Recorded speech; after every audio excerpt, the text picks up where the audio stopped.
Hello, I'm John Duggan, and this is the TheoryStation. This program is Principles of Math. The series is Basic Ideas, and this is installment 3 of the series. So in the first installment, I talked about I gave you my schematic of mathematical modeling. In the second installment, I talked a little bit about logic and what that's like. And now I want to get a little more into math stuff. But again, just at a very light level.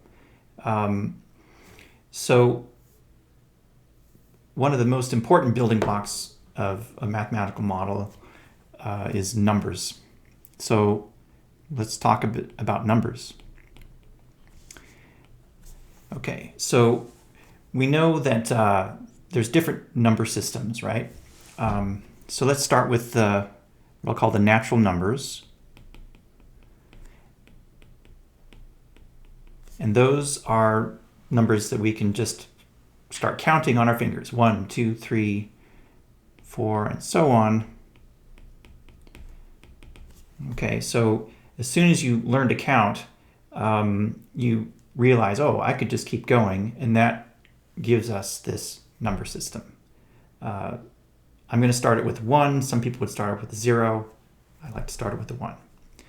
All right, but once you have that idea, then you start thinking, well, I can also go backwards from 4 to 3 to 2 to 1.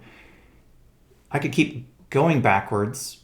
There's not a natural number that lets me do that, but I can expand the set of natural numbers to the integers. And I would add a 0, and then -1, and -2, and so on. Of course, once we expand the set of natural numbers, then we have to define things like addition and subtraction and multiplication and division, but we know how to do that. And that gives us this new number system, which is again just extremely useful in mathematical modeling. Once we have the integers, we can expand those to the natural numbers by dividing.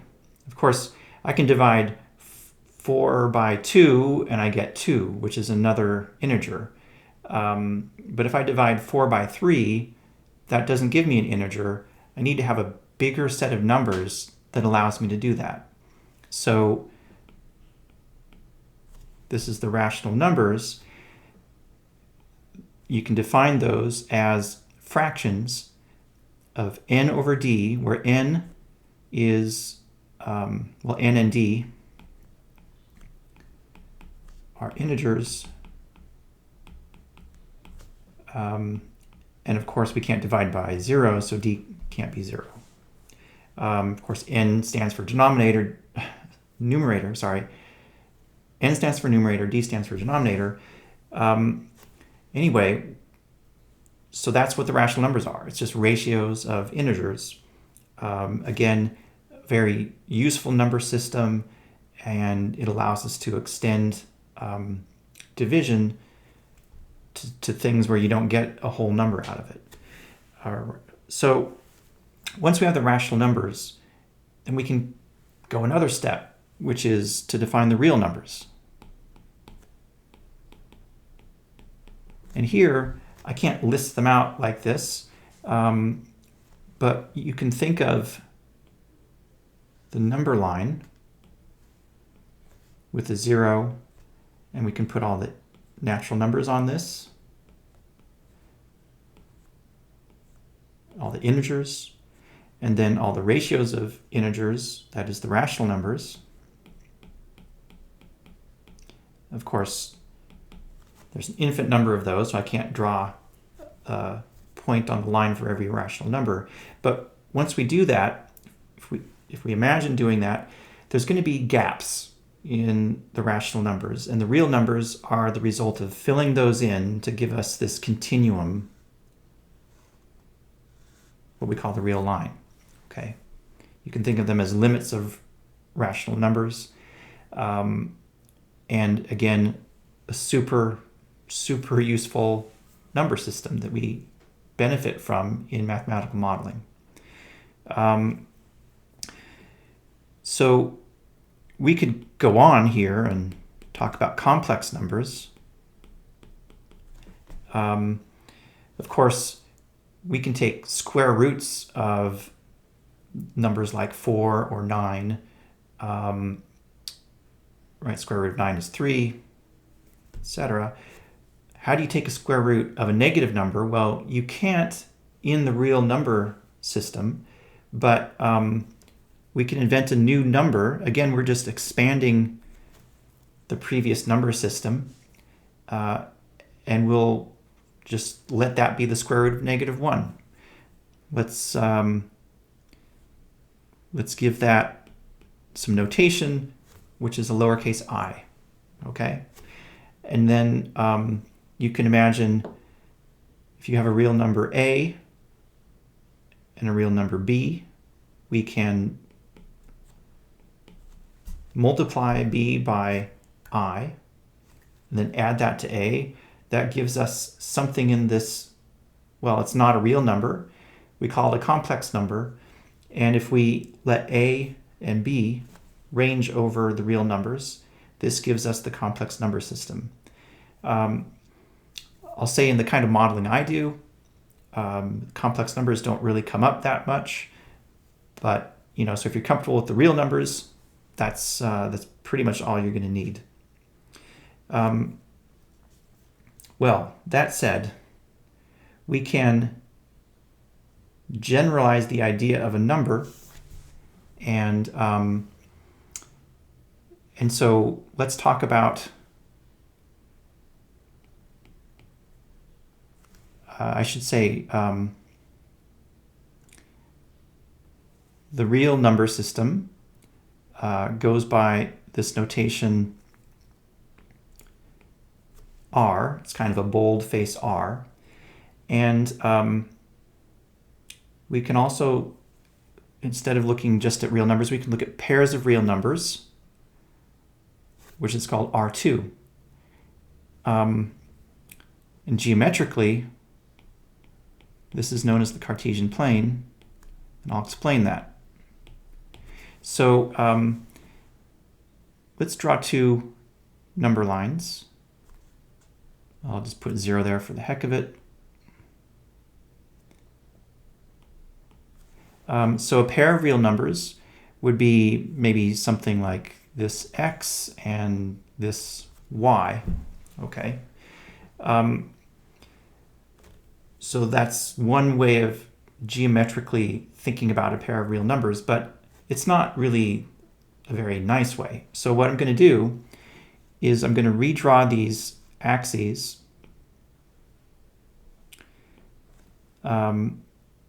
So the first one I'm going to call the x-axis, right? And so I'm just basically redrawing this first one.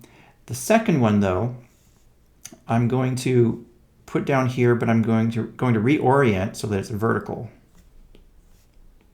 And that's the y-axis. Okay, so and now where is that first number, that x? Well, that's going to be right here.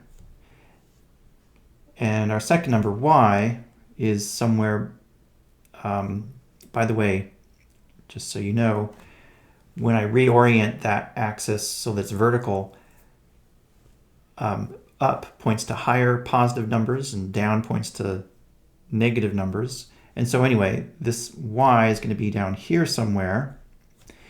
And we can then represent that pair of numbers by a point on a plane that's spanned by these two axes, okay?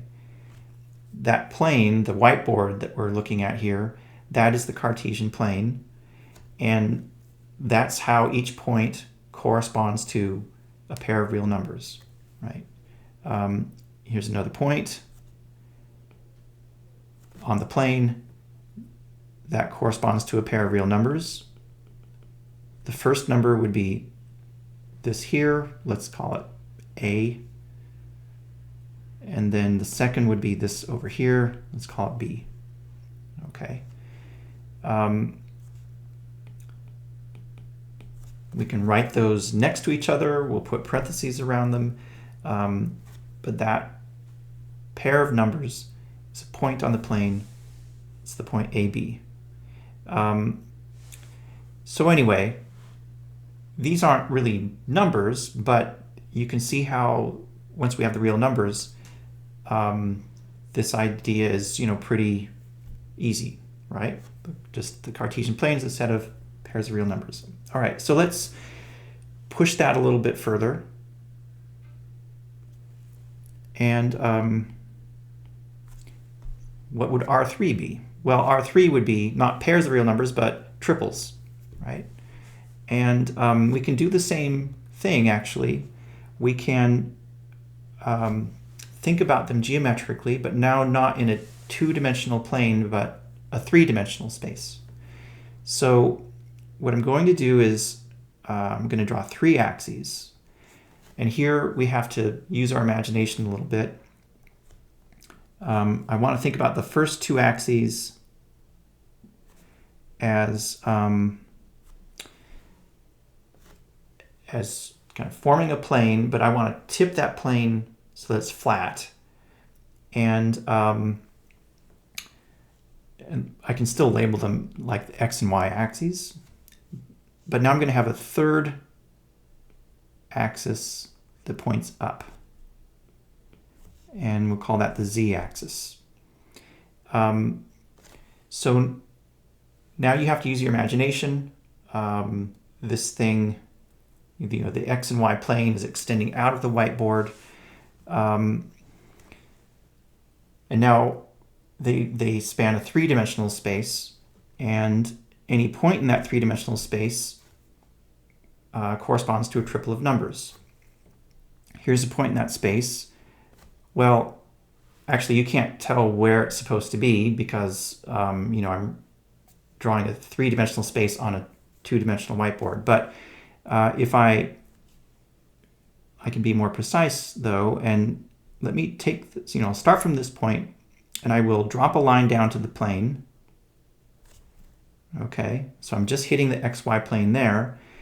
And then I can go over to the x-axis, and I get some value.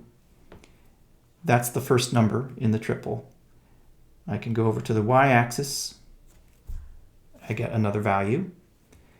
What about the z-axis? I can't just go to the z-axis like that. That's going to hurt your brain to look at it that way. No, I have to go all the way over here.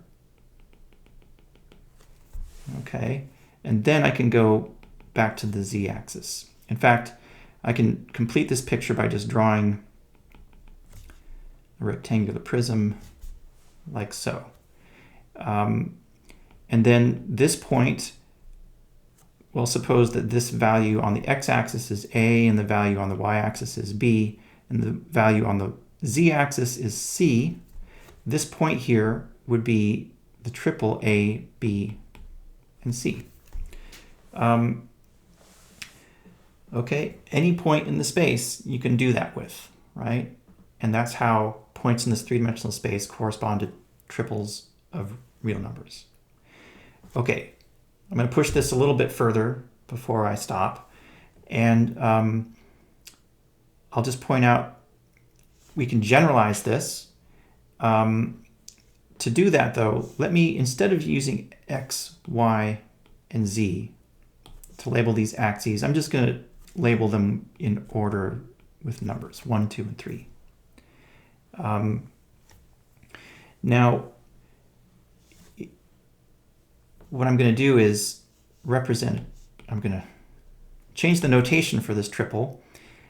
It's still going to be 3 numbers, but I'm going to write those 3 numbers like so,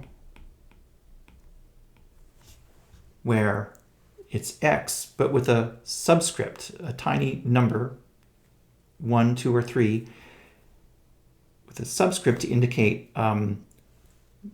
which number in the triple it is. All right, so X1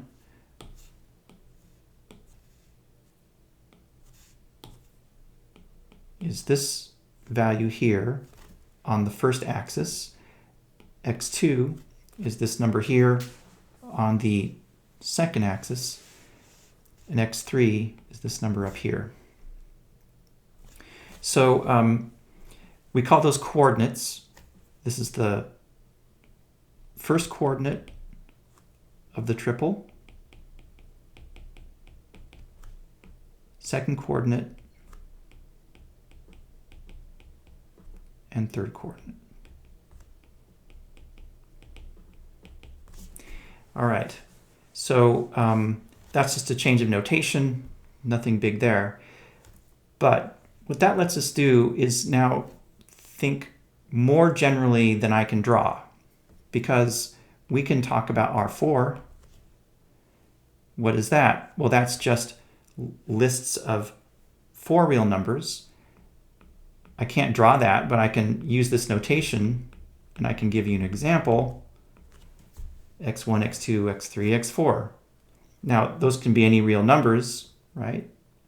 It could be 2, -3/2, 5, -100, whatever.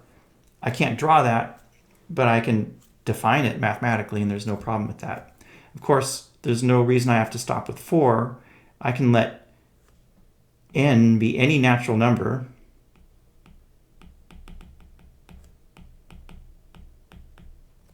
And we can think about Rn. So that is, what is Rn? Well, that's just a list of n real numbers. And I can write that like so. I don't know quite how far to go, but if there's n of them, then the last coordinate will be x subscript n. So that's n-dimensional space, or Euclidean space. And you can see how, you start from simple things, but you can build up to more and more complicated things. And these are all, at each step, we're getting something that is, it's deeper and more fascinating and really useful in mathematical modeling. In fact, we could go on from there. You can think about infinite dimensional spaces, etc. Rn is good enough for us, but so that's the idea of numbers and multidimensional spaces. Okay, so that's this installment, and we'll see you in the next one.